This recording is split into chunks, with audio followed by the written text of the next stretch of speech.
Welcome to the Make More Money show with Gerry and Patti. I'm the small biz sales coach, but I also have a marketing background. And my co-host is Gerry Black, and I help small business owners and entrepreneurs make more money by showing them how to generate sales leads. wonderful. That's wonderful. So you help them with the written word, and I help get those written words out of their mouths, basically. But we both really share decades of experience in helping small businesses, entrepreneurs make more money. And the only way to do that is to sell more. I know the dreaded S word. And today's topic is how not to be salesy, because that's the number one concern most of my clients have of a certain demographic. I teach at Ryerson. I teach entrepreneurial sales at Ryerson, and the late teens, early 20s, they've lived their whole lives being sold to, so they don't have the same fear and resistance to sales that the 40 plus age groups or generations have.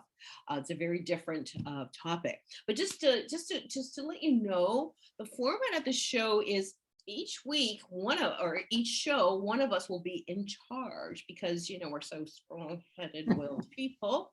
No, we're not control freaks at all. We just decided that to share the load, one of us would be in charge with a theme and a topic, like I say, how not to be salesy.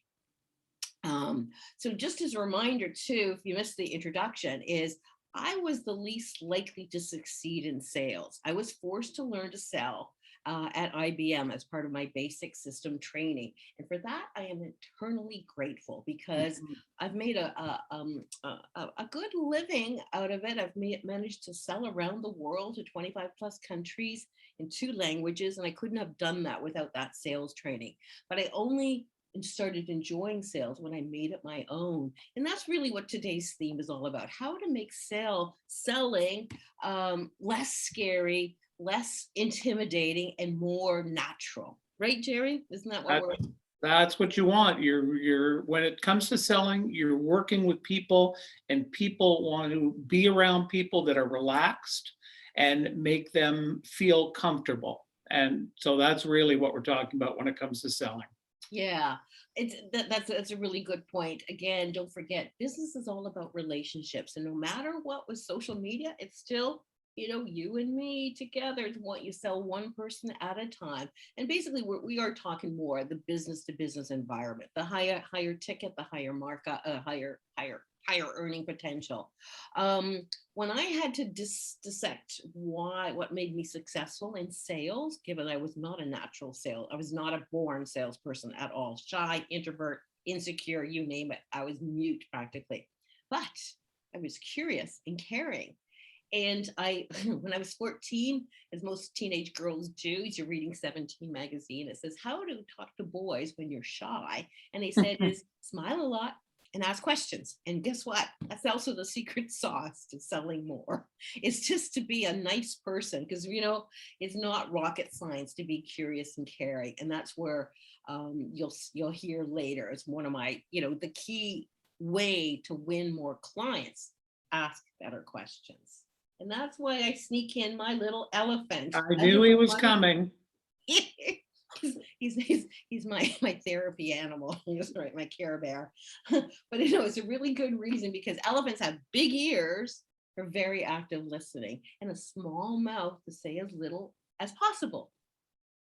And the thing is, when you're an introvert like me, and I still am an introvert, believe it or not, I just show up as an extrovert just for the next 10 minutes.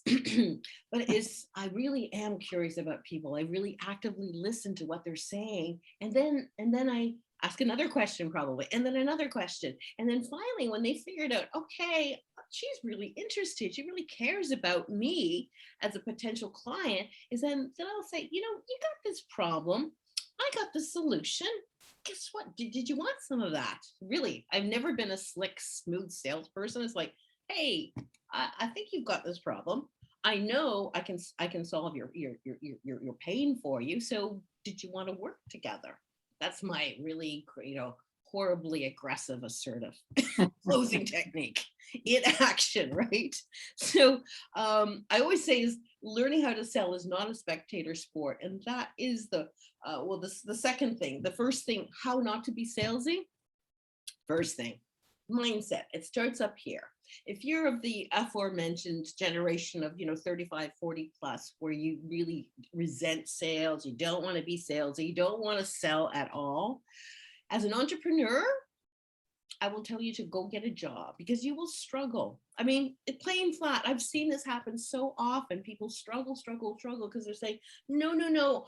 I went to business school. I have an MBA. I don't need to learn how to sell. And it's like, just like marketing, is a profession, but everybody thinks they can market, just like everybody thinks they can do videos.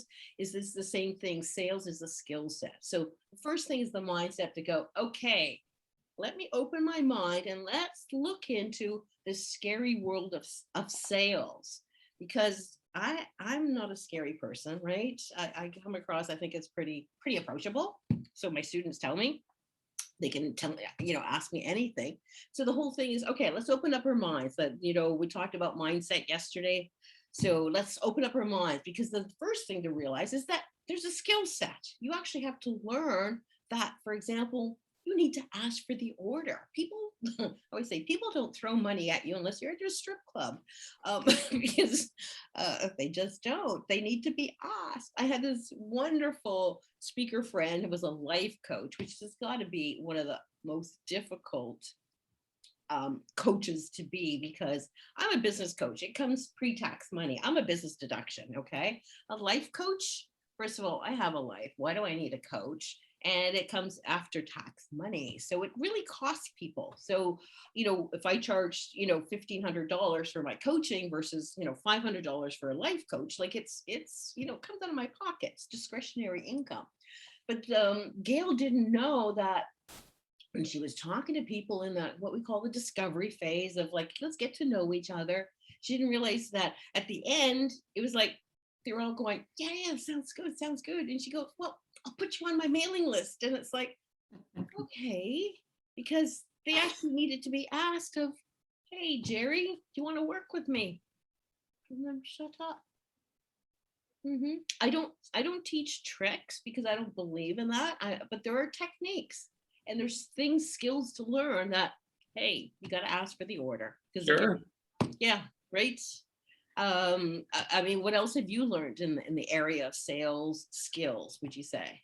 Well, one of the things I think everybody can relate to the following two examples. I think people generally see sales as kind of an adversarial type of environment where someone has to get someone else's money in order to win.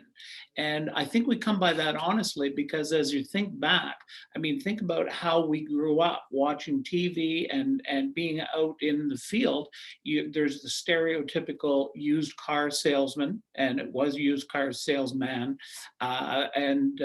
So we kind of saw them as being sneaky and shady. And then there's the person that calls you at 6 o'clock at night trying to sell you stuff. And so it's very kind of manipulative. So we've had that ingrained for so many years. It's hard to shake the fact that, selling isn't maybe a noble profession. It's easy to slip into that. If you've been exposed to nothing else, it's easy to slip into that mindset and think of sales that way. That's right. Again, you're talking sort of the B2C, the business to consumer, the duck cleaning guy. It's like, I live in an apartment, I don't have ducks, so just get me off your list. You're not actually, my first point is you've got to know your market. You got to know that you're talking to the right people. In this day and age, the one thing the internet has brought us is instant access to all the information we ever need to sell to our ideal market. And the first of all is that you should figure out, if I don't live in a house, I don't have ducks. I don't clean my own ducks. If I'm in a condo or an apartment, I don't have ducks to clean. So just do your research, okay? That whole image. I mean, if you actually Google sleazy salesman, you get the used car guy with the open shirt, the hairy chest, and the gold chains. But if you actually Google sleazy saleswoman, you get somebody that looks kind of like me a few years ago. Just think, so good news for the female watchers.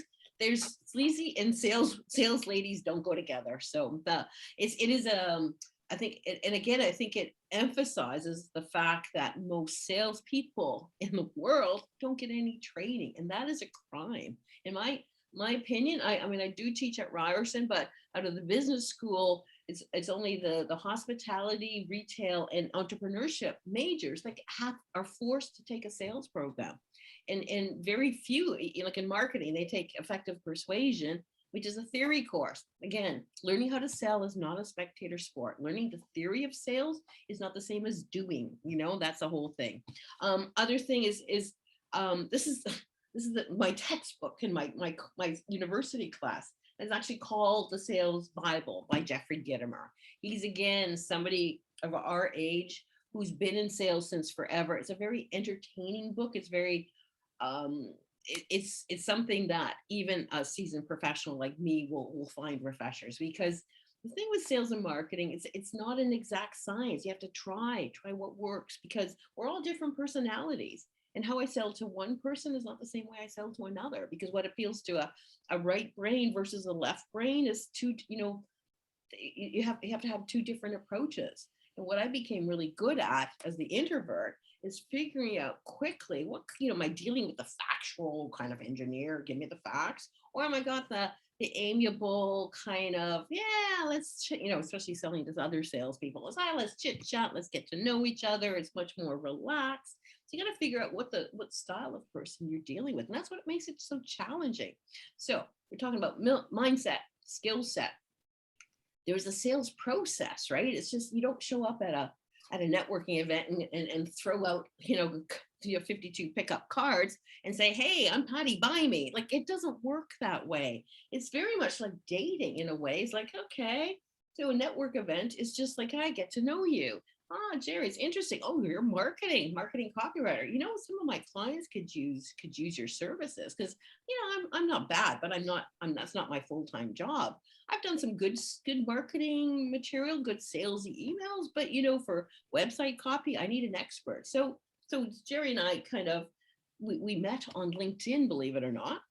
Oh, I thought you weren't going to tell them that, for heaven's sake. Okay, it's out now. It's out now. I know. We have physically never, through the pandemic, even though we kind of live in the greater Toronto area, we have actually never physically met except online. But it was just, it shows you how you can create partnerships and clients. And we'll have a whole episode on social, or a few episodes on social prospecting, as I call social media marketing or social selling. So again, skill set, you have to understand there's a process. There's different steps, and not every potential client goes through all the same steps. Closing a $10,000 deal versus a $10 million deal, many more steps. Obviously, the more money that you're looking for. And finally, there's a discipline.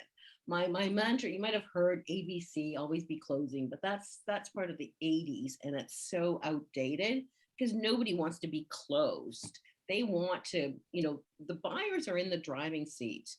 Only when you meet a potential buyer now, they're more than halfway through their buying journey. So they're much more educated. They've gone to a website that maybe Gerry has written just for them, and they've managed to either contact you by phone or email and say, hey, tell me more. But you're one of 3 on my short list. So they're way well ahead of where they were 20 years ago.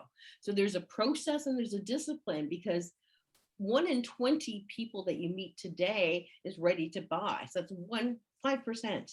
So the other 95%, they have to be nurtured. And again, that's where sales and marketing have to work together to nurture those leads, because they could buy in the next month, 3 months, 6 months, 12 months, 12 years. You never know when that's going to happen. Patti, just picking up on those words, ready to buy.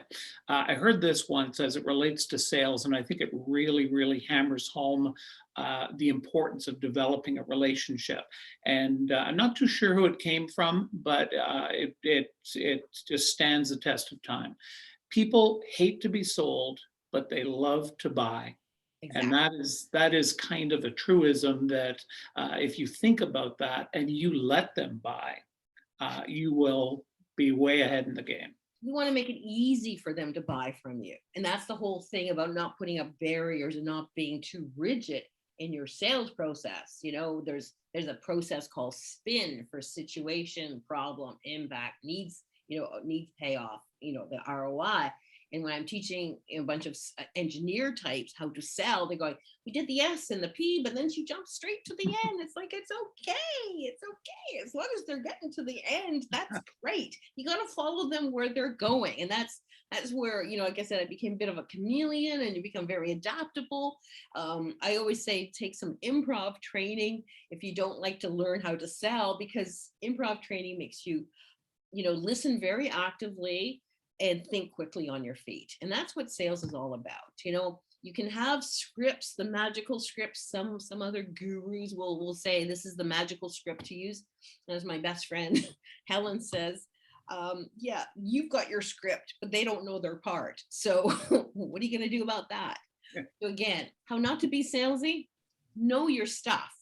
And because I've been a professional full-time salesperson, I had to know my product inside out. I had to know my industry inside out.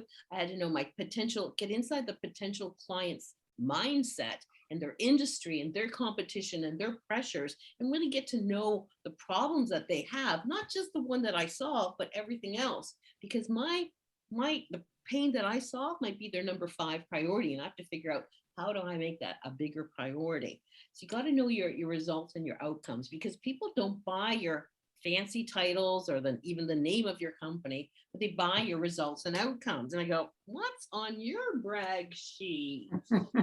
Okay, that's what I call, because the fact that both Gerry and I have been successful full-time sales professionals, the fact that we can sell a lot shouldn't really matter.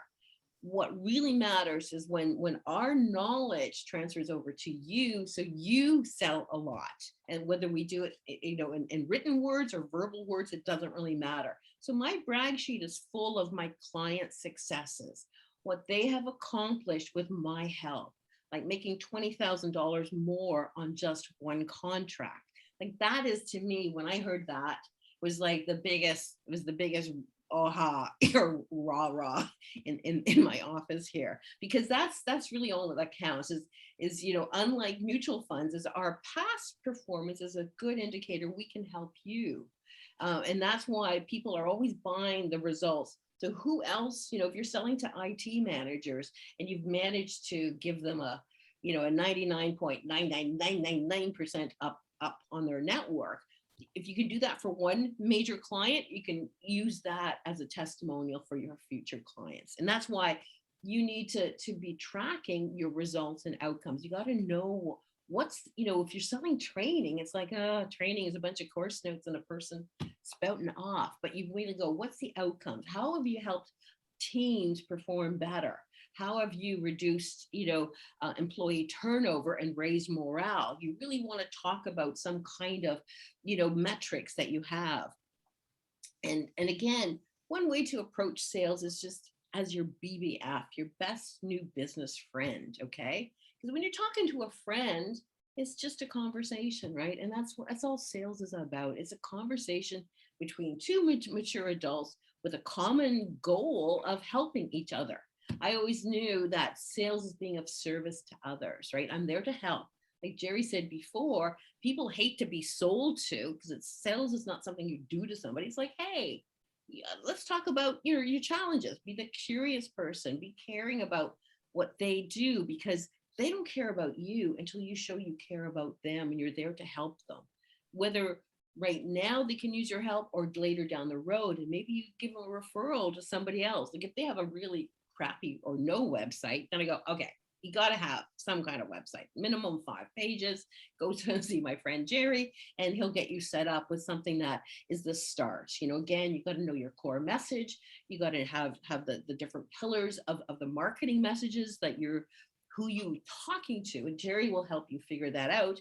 And once that's done, then I can help you practice that, because sales is only it will only get easier the more you practice it. And that's why you should always be prospecting. That's really the mantra. That's the discipline. That's the last thing, not to be salesy, is just to practice. If you talk to 10 people a day, maybe 20, which used to be my goal on a daily basis, that's 100 people a week, that's 400 a month.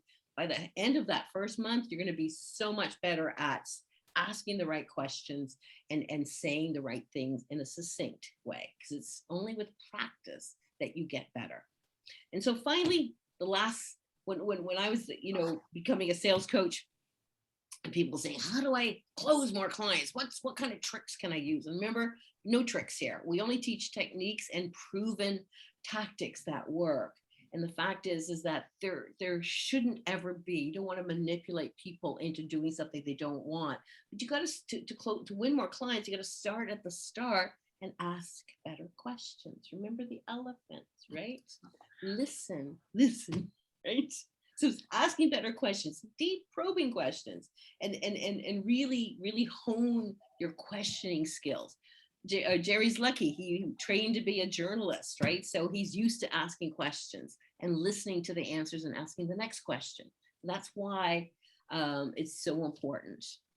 Anything to add, Gerry? Well, one of the things I was going to add is it's easy to get caught up in some of the strategies and whatnot, and it can seem a little overwhelming. But one of the things that I always like to talk about, and this holds true for marketing and for sales, is there's something that we call a KLT factor: know, like, and trust. And we've all been in a situation where somebody's been selling us something. In my case, I think back years ago, we were buying a car, and I went into the car dealership with this feeling that, like, where's the soap, where's the towel? And I just really wanted to be anywhere else. Yeah. But fortunately, we fell into the hands of a real pro, and she was unbelievable. And after 5 minutes, she was asking me questions, I was answering them. I didn't feel like I was being sold at all. So you're always trying to develop that know, like, and trust factor, because once you do that, there's no talk about selling. Your prospect isn't thinking about being sold. They want to know how you can help them change their life or have a better life, whatever it is you're selling at the time. Yeah, well, that was my point about your BBF, your best business friend, where, friends, you have this easy dialogue. It's going back and forth. There's not a monologue of like, hey, I got to tell you about torque and stuff on a car. That happened to me, and it's like, what's torque? What's torque? I don't know. It's like, the insulting questions, and who else is going to be involved in this decision? It's like, ooh, watch my lips, I gotta go find somebody else to talk to. But Exactly. car dealerships, I bought a new car 2 years ago, and they've come a long way. They're not as demeaning, and there's so many, again, with the internet, their invoice pricing. You gotta go, this is my offer, okay, take it or leave it. There's so many choices and everything. But again, ask better questions, win more clients, and so get curious, really. And how rocket science is that? Not very. Anybody can do it. Yeah, I was going to say, my brother reminded me about, we used to play a game called Why Daddy, Why Daddy, Why Daddy, and just asking questions. So turn into an annoying 3-year-old and go, why, Gerry, why this, why are you having the problem? Why did this? Why? So be curious. And it's funny, people love to talk about themselves, and then they think you're a brilliant conversationalist. So be curious and care. That's Great point. Yeah. So again, subscribe below, email us. That's our contact information is there. How to reach us, just or in the comments, put in your questions. We're happy to answer them in future shows. And next up is Gerry. And the theme for next week here is Well, we might be looking at some of the type of copy and the way you want to create your marketing messaging. The one thing, and it kind of just circles back to what we were just talking about, people want to be communicating with people. And one of the things I hear a lot from clients is I'll write their copy, maybe reword it a little bit, and they'll go, boy, it sure looks personal. It seems so personal. Well, when you think about it, and I think we made this point in the initial show we did, is you are dealing with people. And if they come to a website or read an email, it sounds like it was written by a robot, they're not going to respond. So we're probably going to look at some of those things, just how to create conversational type copy in your messaging. wonderful. That's so important. That's the beginning of the conversation. That's wonderful. On website, everybody does that. So until next show, stay well and make more money now. See you soon. Bye.